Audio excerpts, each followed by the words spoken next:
Selamat pagi anak-anak. Hari ini kita akan melanjutkan materi kita tentang klasifikasi makhluk hidup. Terdapat sistem klasifikasi 5 kingdom atau 5 kerajaan. Nah, kita lihat latar belakang dari terbentuknya klasifikasi 5 kingdom. Pada awalnya terjadi klasifikasi hanya terdiri dari 2 kerajaan, yaitu kerajaan hewan dan kerajaan tumbuhan. Di mana terdapat perbedaan di antara kerajaan hewan dan tumbuhan, yaitu yang pertama, pada hewan tidak memiliki dinding sel, tetapi pada tumbuhan memiliki dinding sel. Sedangkan pada hewan tidak memiliki klorofil. Karena kerajaan hewan tidak memiliki klorofil, maka dia tidak bisa membuat makanannya sendiri. Berbeda pada kerajaan tumbuhan, karena dia memiliki klorofil, maka dia bisa membuat makanannya sendiri. Secara fisik, pada hewan kita bisa lihat dia bisa berpindah tempat, tetapi pada tumbuhan tidak bisa berpindah tempat. Lalu, ternyata ada tumbuhan yang tidak mempunyai klorofil dan tidak terdapat atau tidak bisa membuat makanannya sendiri. Nah, berarti dibuatlah satu kingdom yang terbaru, yaitu kingdom fungi atau jamur. Nah, jadi karena itu para ahli taksonomi mengelompokkan menjadi 3 kelompok. Yang pertama kelompok Plantae, kedua kelompok fungi, yang ketiga kelompok Animalia. Setelah para ahli mengetahui struktur sel atau susunan sel secara pasti, makhluk hidup dikelompokkan menjadi 4 kerajaan, yaitu kerajaan prokaryotik atau prokariot, yang kedua fungi, yang ketiga Plantae, yang keempat Animalia. Nah, pengelompokan ini berdasarkan ada tidaknya membran inti. Sel yang memiliki membran inti disebut sel eukariotik, sedangkan sel yang tidak memiliki membran inti disebut sel prokariotik. Mohon maaf, itu yang pertama bukan prokariot, tetapi kita namakan dengan Monera.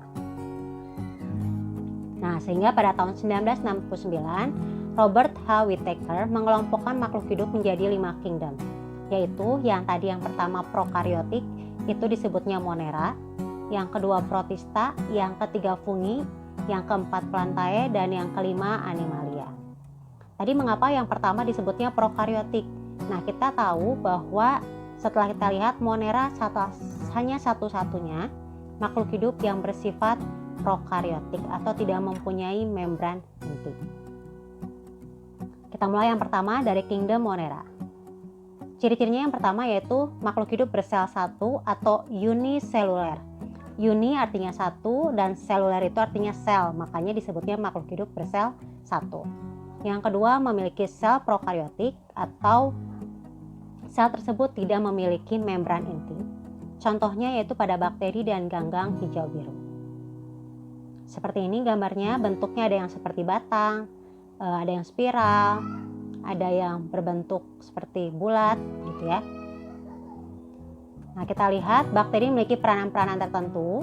Yang pertama sebagai pengurai, sebagai penghasil antibiotik, lalu sebagai penghasil bahan pangan, lalu yang terakhir yang sering kita dengar adalah sebagai pengikat N2 atau nitrogen bebas di udara. Selain itu ada pula bakteri yang merugikan yang menyebabkan penyakit pada manusia. Anak-anak bisa baca sendiri bakteri apa saja yang menyebabkan penyakit pada manusia. Kita lanjutkan kingdom yang kedua, kingdom protista. Kingdom protista memiliki ciri sel eukariotik. Artinya apa? Sel tersebut memiliki membran inti.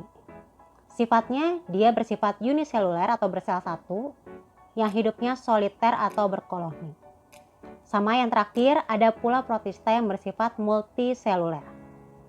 Kita lihat, nah kelompok ini kelompok yang menyerupai dari kelompok-kelompok lainnya atau kerajaan lainnya. Contohnya terdiri dari protista yang menyerupai hewan atau kita sebut protozoa, protista yang menyerupai tumbuhan atau ganggang, lalu protista yang menyerupai jamur. Berikut contohnya, ada Paramecium, ada Euglena, amuba, alga merah, dan alga hijau. Kingdom yang ketiga, yaitu kingdom fungi atau jamur. Cirinya yaitu yang pertama memiliki sel eukariotik, lalu fungi ini tidak dapat membuat makanannya sendiri. Maka kita kategorikan dengan nama heterotrof, yaitu apa? Dia bisa menyerap zat organik atau mengambil makanannya dari lingkungannya, ya, sehingga hidupnya bisa bersifat parasit dan saprofit. Oke, yang ketiga yaitu sifatnya atau selnya, jumlah selnya bisa terdiri dari uniseluler, ada juga yang multiseluler. Kelompok ini terdiri dari semua jenis jamur kecuali jamur lendir dan jamur air. Ya, tadi apa saprofit? Saprofit yaitu organisme yang hidup dan makan dari bahan organik yang sudah mati atau yang sudah busuk. Lalu parasit yaitu yang bersifatnya hidup dan mengisap makanan dari organisme lain yang ditempelinya. Artinya apa? Bersifat merugikan. Berikut adalah contoh-contoh dari kerajaan atau kelompok jamur atau fungi. Kingdom yang keempat yaitu Plantae atau tumbuhan, memiliki sel eukariotik, lalu tubuhnya terdiri dari banyak sel atau multiseluler yang berdiferensiasi membentuk jaringan. Lalu yang ketiga, tumbuhan ini memiliki kloroplas sehingga dapat membuat makanan sendiri.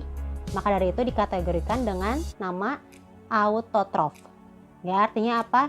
Tumbuhan yang bisa menghasilkan makanannya sendiri. Dengan cara apa? Dengan cara fotosintesis. Oke, kelompok ini terdiri dari ada tumbuhan lumut, tumbuhan paku, tumbuhan berbiji terbuka, tumbuhan berbiji tertutup. Lalu yang terakhir adalah kingdom animalia atau hewan.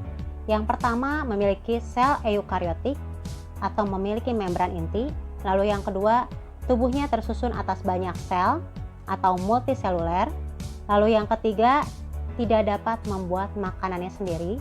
Maka dari itu memiliki sifat heterotrof. Kelompok ini terdiri dari semua hewan, yaitu dibagi menjadi invertebrata dan vertebrata. Untuk pertemuan berikutnya, kita akan mempelajari lebih dalam tentang kingdom Plantae dan kingdom Animalia. Berikut adalah cara memperoleh makanannya, ciri-ciri lain dan cakupan yang kita bisa ketahui dari 5 kingdom tersebut. Ya, demikian materi hari ini. Jangan lupa dipelajari kembali dan tetap semangat. Ya, kerjakan tugas yang diberikan. Terima kasih, Tuhan memberkati.